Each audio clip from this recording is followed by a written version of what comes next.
Jaya Radha Madhava Kunja Bihari.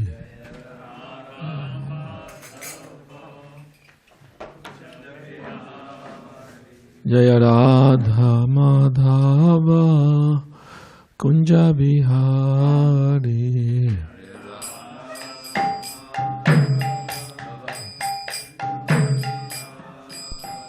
Jaya Gopi Jana Vallabha Girivaradhari.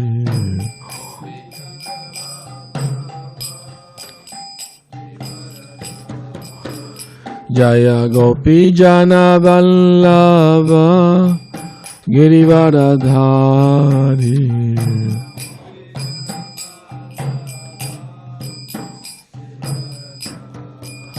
Yashodanandana Brajajana Ranjana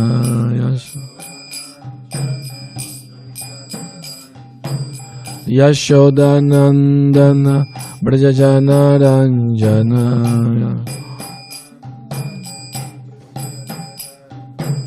Jamunatira Vanacharya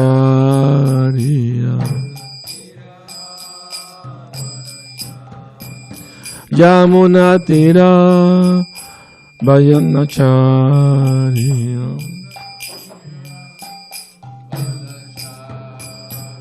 Jaya Radha Madhava Kunja Bihari. Radha Madhava Jaya Radha Madhava Kunja Bihari.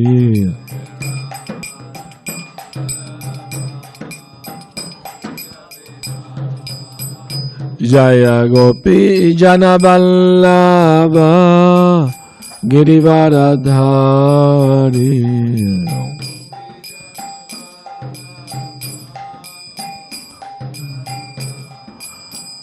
Jaya Gopi Jana Vallabha Girivaradhari.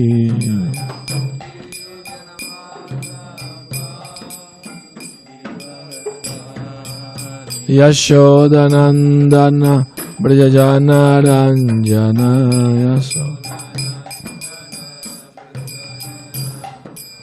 Yashodanandana Brajajana Ranjana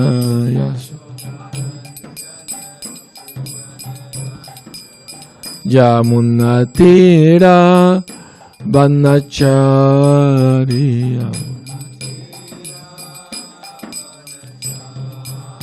Yamunatira Vanacharya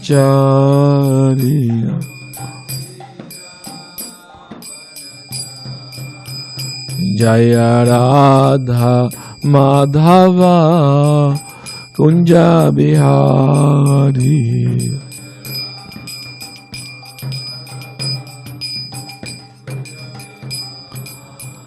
Jaya Radha Madhava Kunja Bihari.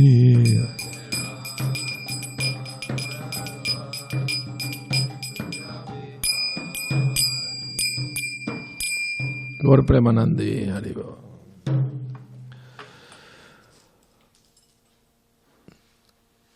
Narayanam Namaskritya Naram Chaiva Narottamam Devim Saraswatim Vyasam Tato Jayamudhirayet Nasta Prayesha Bhadreshu Nityam Bhagavata Sevaya Bhagavati Uttama Shloke Bhaktir Bhavati Nashtiki.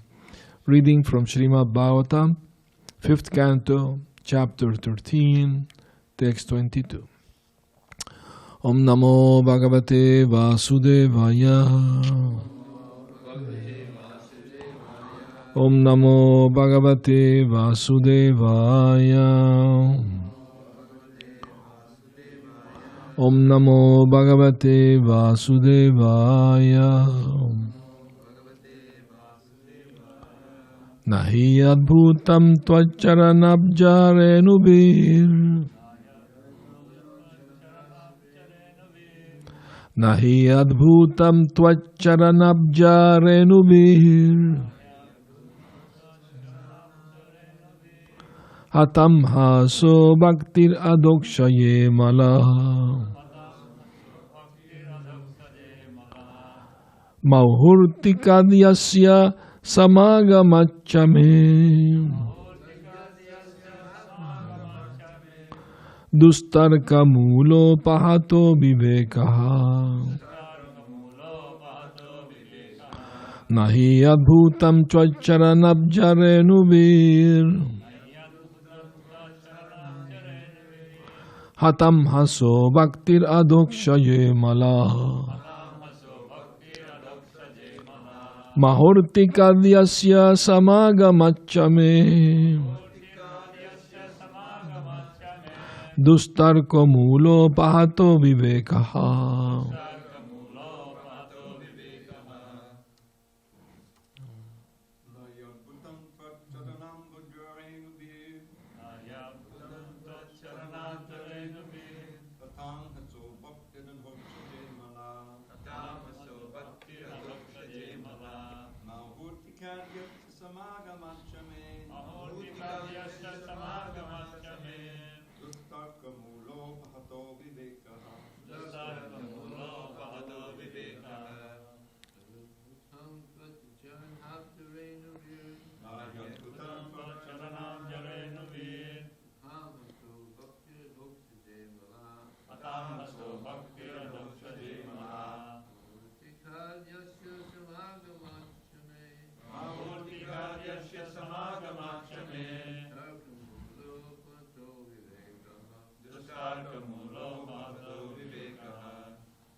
Na, not, he, certainly, adbhutam, wonderful, tvacharana avarenubi, tvacharana abjarenubi, by the dust of your lotus feet, hata amhasa, who am completely freed from reaction of sinful life. Bhakti, love and devotion, adhokshaye, and to the Supreme Personality of Godhead, who is beyond the capture of experimental knowledge. Amala, completely freed from all material contamination. Mahurtikat, momentary, yasya, of whom, samagamat, by the visit and association, cha, also, me, my, dustarka, of false arguments, mula, the root, apahata, completely vanquished, aviveka, not discriminating. Translation: it is not at all wonderful that simply by being covered by the dust of your lotus feet, one immediately attains the platform of pure devotional service to Adhokshaya, which is not available even to great demigods like Brahma. By associating with you just for a moment, I am now freed from all argument, false prestige, and lack of discrimination, which are the roots of entanglement in the material world. Now I am free from all these problems. Purport. Association with pure devotees certainly frees one from the material clutches. This is certainly true of King Rahugana's association with Jadabharata. King Rahugana was immediately freed from the misgivings of material association. The arguments offered by pure devotees to their disciples are so convincing that even a dull-headed disciple is immediately enlightened with the spiritual knowledge. O Magya Antimirandasya Yananjana Salakaya Chakshuru Militam Yena Tasmai Shri Udave Namaha. I was born darkest of ignorance, and my spiritual master Srila Prabhupada opened my eyes with the torchlight of knowledge. I offer my humble respectful obeisances unto him. Srila Prabhupada ki jai. So, when King Rahugana met Jadabharata, just by seeing him, he didn't get any impression at all. I mean, rather, he put him into his service. I mean, one of the palanquin carrier hurt his foot, so he needed to be replaced. And Jadabharata was sitting meditating on Krishna under a tree, and the king said, "Oh, he looks a strong guy. He can carry my palanquin. He should serve as king. So put him to do the task. So, and Jadabharata, being humble Vaishnava, he didn't protest. He should have said, why you're asking me this, Anyway, but he did it. He did carry the palanquin, although he didn't have to do it, But there was a problem in that carrying because the palanquin suddenly will stop, or suddenly will jump to the right, to the left, or things like that. So the king was very disturbed because his head will smash against the wall of the palanquin or the top of it, So he was disturbed. He stopped. Stop! What are you doing? Are you crazy? How can you deal with your king like this? He started yelling at them. All the servants pointed to Jadabharata. He's the culprit one, I mean, we were trying to do our job the best, but he's pushing us to the sides and stop suddenly or rush, And the reason he was doing that, because Jadabharata wanted to avoid stepping on the ants on the road. The other carriers, Shudras, they don't care to kill the poor ants. But Jadabharata, as a pure devotee, he didn't want to harm even an ant. That's the symptom of advanced devotee. He will not harm any living entity. Remember the story of Mrigari, First he liked to hurt the animals half dead, see them suffering.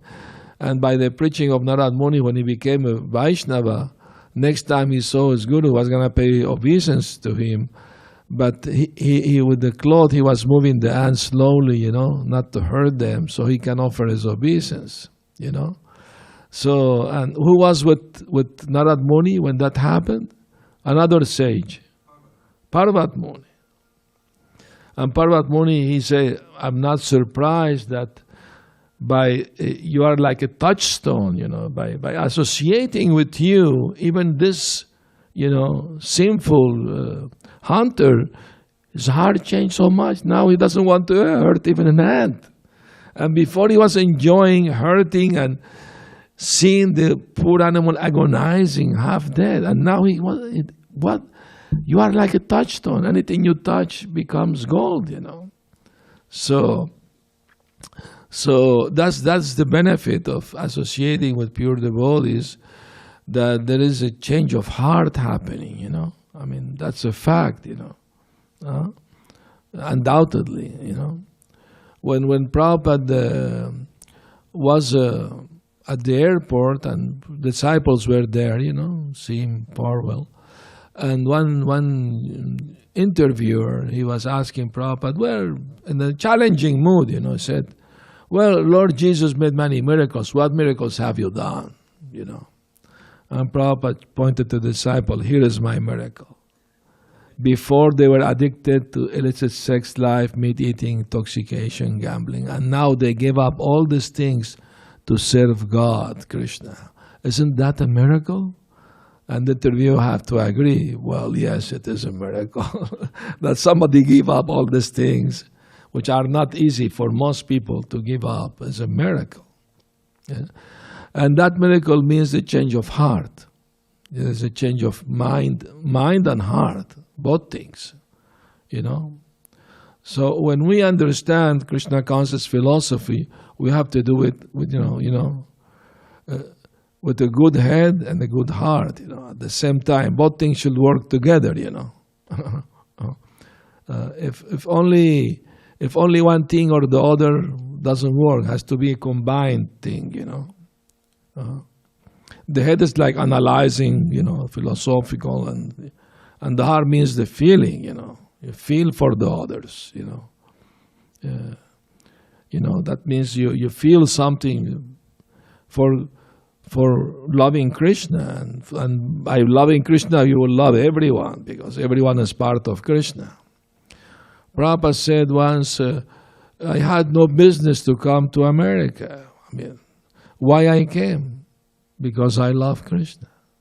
That's the reason, to give Krishna to everyone. Prabhupada said, if you love someone, you want he become famous and well-known all over the world. So the way we prove our desire to love Krishna is that we want his glories be known all over, be broadcasted. So that's the whole Krishna conscious mission all about, that the glories of Krishna be known to everyone. No? So that's why the book distribution is so important, because Prabhupada said that's the activity of the gopis, actually, to give Krishna to everyone. So the books, of course, are Krishna himself, no different. So we are giving Krishna to others because they need it. People are suffering due to lack of this knowledge. So when King Rahugana complained, he was chastising like anything, Jadabharat, Jadabharat heard all his complaint and then started preaching to him. He said, neither you are a king, nor I am your servant. We are all servants of Krishna. We are all eternal spirit souls. We are just entangled in this forest of material existence. And he started to preach to him about, the forest of material enjoyment and what means. And the king was, what? He thought he was speaking to an ordinary person. And then he realized this is a great sage, very wise man. He started humbly inquiring from him about spiritual life, spiritual knowledge. And at the end of their conversation, the king's heart was completely changed. He was enlightened. He's expressing his happiness that I accept you as my spiritual master. He offered himself as a disciple. A few minutes before, he was chastising him and rebuking him. And after listening from him, his mind completely changed.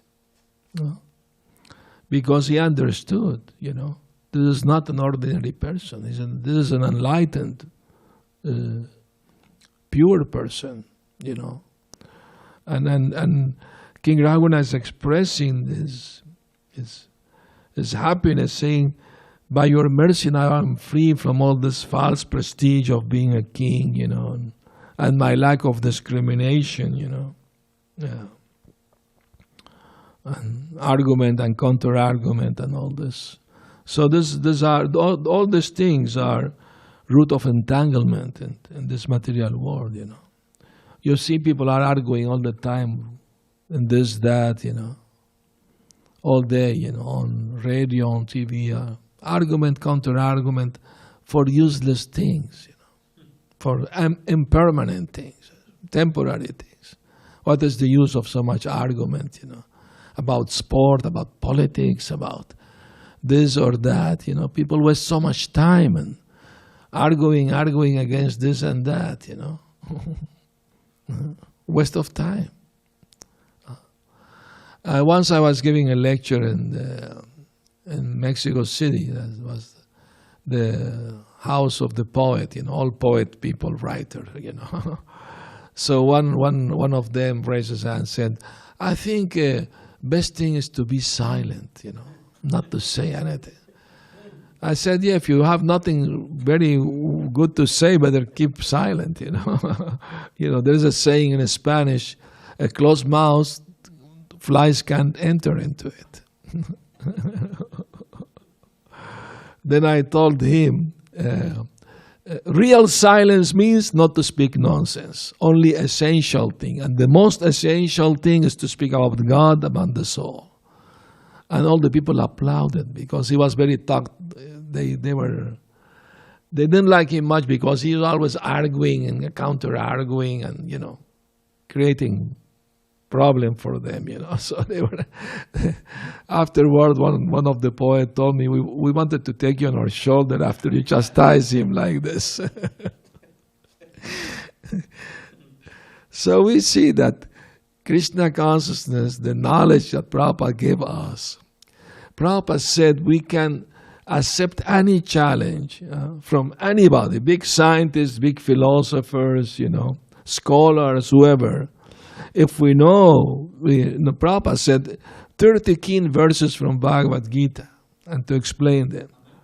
30, yes.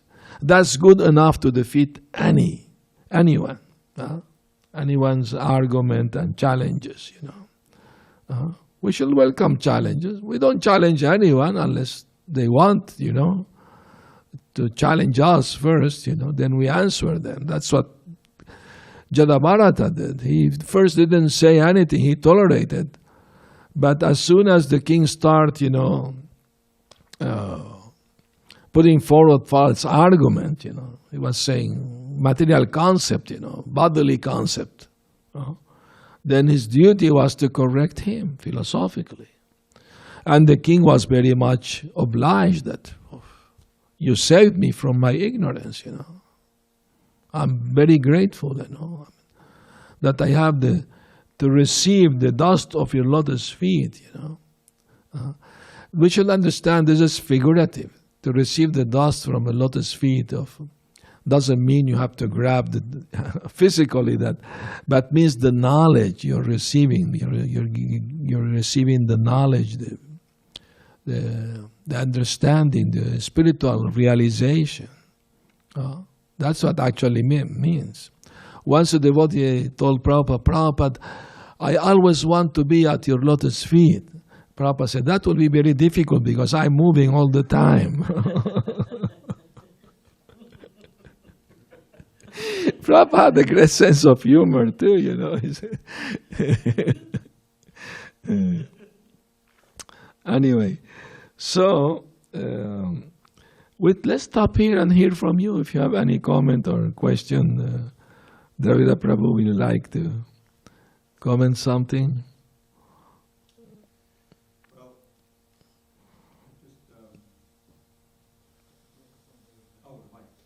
Yeah, yes. My voice. All right. Yeah, you weren't here for the kirtan. I kind of ran out of gas. And anyway, it was difficult.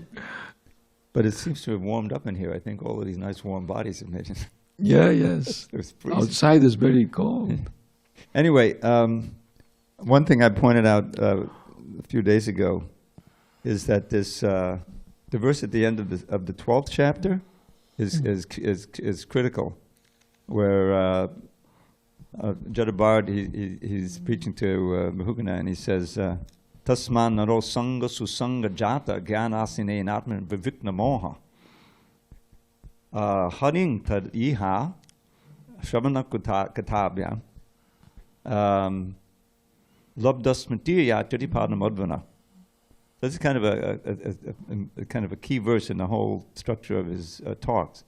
And there he says, therefore, and he's been preaching to him, every human being should give up bad association and get good association, because that's what he's talking about here, about I got the great association of you. And from that that activity, not just getting good association, but also giving up bad association, Jnanasena, one will sharpen the sword of knowledge by which to cut to pieces all your moha, your illusion. And then, continuing, he says, hearing and chanting about Hari's activities, which include his instructions and everything, one will regain one's memory. Labdha smritir. Now, Prabhupada translates that as one will regain one's memory of everything about Krishna and Goloka and everything, and then nicely proceed on the path back to Godhead. And Prabhupada had this little purport where he says, "This is what we're doing, and this is Krishna just movement. We provide room and board and everyone so that they can have a." Now, just a couple of verses back, we have a very similar verse. In other words, I think it's Rahugana speaking, or maybe it's Jad Bharat at the end of the last thing he's saying. And no, it's Rahugana. He's appreciating that. He uses the same words about the path and the sword of knowledge, that you have provided me that sword of knowledge because of your good association. And that's what he's praising here. And so now he's completely transformed. And this, as you say, it's figurative, chadanam jarenubir, but I think it encompasses or expresses the attitude by which we have to receive the knowledge. That's correct. That's correct, yes. In a humble way, in a proper attitude, Of course, King Rahugana, he got down from his palanquin and offered obeisance at the lotus feet of his spiritual master, Jadabharat, since he accepted him as his guru. So he did touch his feet, of course, and that's naturally got some dust from his feet, also physically speaking, But I mean to say, it's not just that. The actual thing is to imbibe the realization, the realized knowledge, Bigyan, Jnana and Bigyan, into his heart. That's the real mercy of received by the disciple. So it's very, very important. Very interestingly, Prabhupada saying the purport that argument offered by pure devotee to their disciple are so convincing that even dull-headed disciple, met the enlightened spiritual knowledge. Prabhupada met so many dull people, Yeah, coming to America. Yeah. So they will argue such, foolish arguments they will give Prabhupada, like once a man challenged Prabhupada, you're a spiritual master, you must know everything. Do you know how many windows are there in the Empire State? Foolish argument, And Prabhupada contracted with another argument. He said, do you know how many drops of water are there in the mirage? The man was like, what?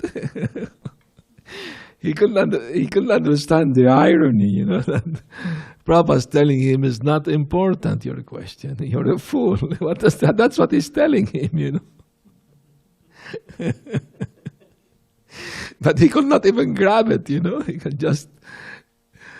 Well, it's interesting because in this, that's exactly pertinent to that, is that Hugana is saying, now I'm freed from all argument, and it's understood as false argument, false prestige, and lack of discrimination, which are the roots of entanglement in the material world. That's true. So this is, we have to get over that. Definitely. Those three things we have to be overcome, With true knowledge, true philosophical and spiritual realization, I mean,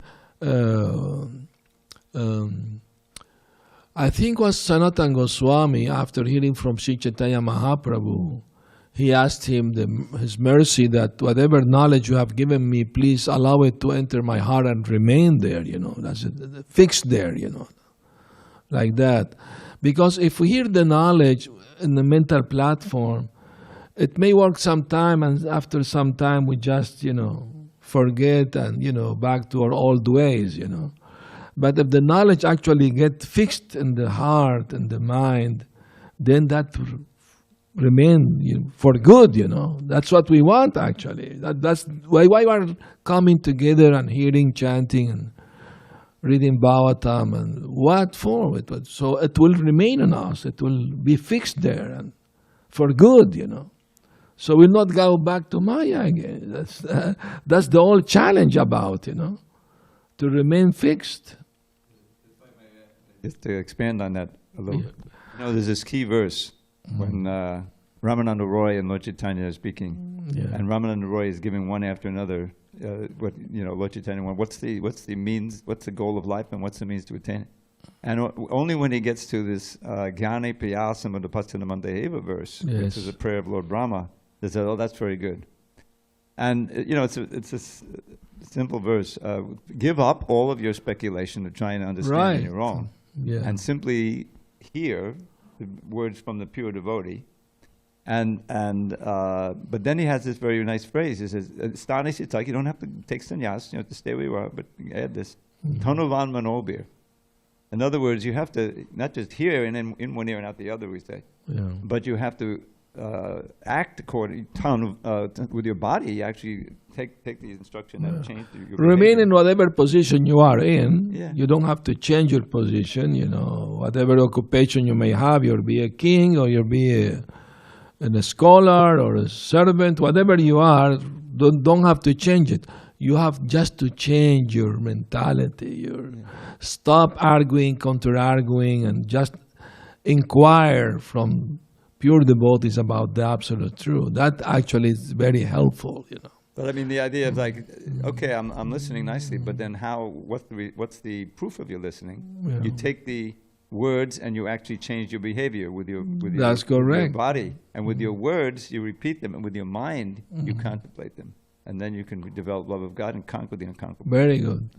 I remember many years ago in Venezuela, South America, one man used to come to the temple very oftenly, and he always will argue with devotees, his mental speculation, ideas, and he always have some argument all the time, But then he stopped coming, and for a few months I didn't see him. Then one day I was doing book distribution, I saw him. I said, oh, why you're not coming to the temple anymore? I said, well, to tell you the truth, I like very much speculating, and with you, Hare Krishna, is impossible. You have answers for everything. So I can't speculate much with you, because you always defeat me. But in Vedic times, if you are defeated when you have a philosophical argument, you submit. Yes, I accept your philosophy because. But nowadays, people, even after being defeated, they keep arguing, which is not ethical. It's not ethical, isn't? Anyway, Prabhupada tell the story. The story of two friends discussing something, and they got some envelope and was open. So one of them, it was cut with scissor, and the other, no, it was cut with a knife. No scissor, no knife. So they became so angry just by arguing like that, and they were passing through bridge, and they were so angry each other. One of them pushed the other, fell in the river. And the man who fell in the river didn't know to swim. So while he was drowning, he was doing this.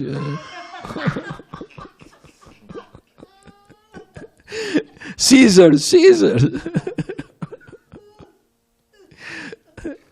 Crazy, isn't it? I mean, there are very stubborn people, in the world, Same idea with the crow and towel. Yeah. Very good. All right. Any last question, comment? Pass the mic, please. Yes. Okay, please go ahead. I was confused by the beginning of the translation, and primarily what's based on the na and adbhutam, because it's not certainly wonderful. So the translation begins by saying it is not at all wonderful. that simply by being covered by the dust of your lotus feet, one immediately attains the platform of pure devotional service to Adhokshaja, which is not available even to the great demigods like Brahma. All right. What that means, I mean, it's not so surprising that by receiving your mercy, I was able to, that something's more difficult even by Lord Brahma to attain pure devotional service, but it's not so surprising, but that's what actually he meant, that by associating with you, I'm getting the highest thing, you know. So that's what actually he meant. Yeah, it's a way of praising you. Yeah, right. That's correct. It is clear? Yeah, of course. But I say not at all wonderful, meaning, you know, yes, it's one. I mean, it is because you are so great and so wonderful. It's not so wonderful that I changed, you know.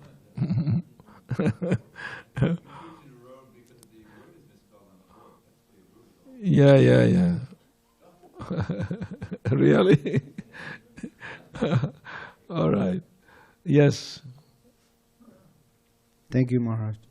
You were speaking about change of heart, and I want to change my heart. I want to change my ways, but due to my conditioning, I'm still somewhat attracted to, money, business, and bad association.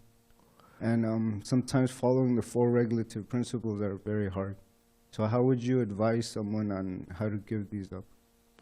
Once Prabhupada's servant, Shrutakirti, he was talking with Prabhupada. I think it was him. And Prabhupada was chastising him for something, that why you are not chanting. Oh, Prabhupada was sleepy. I'm very conditioned. And Prabhupada said, why you're conditioned? Well, because I'm conditioned soul. And why you're this? And why, because I'm not pure devotee. Why you are not a pure devotee? Yeah, right. That was Guru Kripa. Yeah, good. Thank you for remembering that. So, I mean to say, Prabhupada said, can't take a minute, the change, or can take many years, Depends on how much really we are hearing from the soul, from the heart, or we are just in the mental platform, That's the whole point, We have to surpass the mental platform and come to the spiritual platform. Sometimes the devotee asks me, how can I chant japa better? I said, you should ask yourself, who is chanting?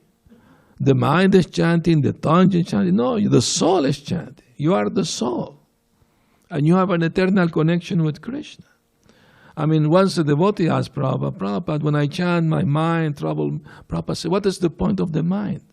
What is the question of the mind? You are chanting, you chant. Don't pay attention to the mind. In the same way, all these things that is all on mental platform. The only thing we have to do is not pay any attention to the mind. Just kill it, ignore it,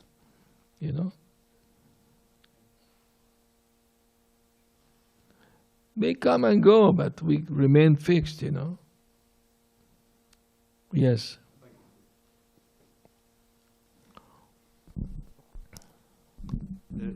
There are so many prayers, verses written by our acharyas, and in the Bhagavatam, of course, also, where and it's a kind of vigyapti. It's a kind of submission to the Lord. Yes. Where you're recounting all of your disqualifications, and then usually you come at the end and say, "Therefore, my Lord, I am the most fallen. You are the most merciful to the most fallen. Please give me the strength to control my mind. Please." In other words, to actually pray sincerely like that. Yes. Then you get the strength to get rid of what you're trying to get rid of, and to attain what you're trying to attain. Yeah, like Prabhupada said. There's one beautiful one. If I could just share this. I'm not going to go through the whole Sanskrit. He said, and this is Rupa Goswami, and he's saying, my dear, it's in the context of him describing the childhood pastimes of Krishna as a calf-herd boy. Yeah. That whole thing. said, my dear Lord, the calf of my mind has wandered away from the sweet river of the nectar of your pastimes, which are placed in the Puranas and all kinds of other literatures. Wandered away from that stream and has gone into a ditch to drink the swill of sense gratification. O Cafford, please take your stick of mercy and bring the calf of my mind back to the sweet nectar of the river, you know. Beautiful, beautiful. Yeah, thank you for sharing that. And that You have to give me that shloka. I'll give you that one and many others. Yeah. But I that's heard the it before. prayer. You're supposed to chant prayerfully too, you know. So that Yeah. That's why Prabhupada said most important thing in spiritual life is sincerity. If we are sincere and we pray to Krishna for help, then it is possible. Actually, we can't conquer Maya, we can't control our mind and senses, but if we engage them, surrender them to Krishna, He could do it for us. That's the whole secret, isn't it? Maya is very powerful. Daiviye shaguna mahima mamaya duratyaya mam evaye prapadyante maya metam tarantite. Krishna says this divine energy of mine is very powerful, very difficult to surpass. But those who surrender unto me can surpass it very easily. So that's the whole secret. You know? And that means the willingness to always, remember Krishna and never forget Him. Remembering Krishna means remember that He's the supreme enjoyer, supreme proprietor, the best friend we have. If we always remember this, we will be protected from our own mind, Once a devotee asked Prabhupada, what is the worst enemy of the devotee? Prabhupada said, devotee himself. Because we are our worst enemy, or best, if we pay too much attention to the mind, all right. Thank you very much for your questions. Hare Krishna. Srila Prabhupada ki jai. Gaur Premanandi Haribo.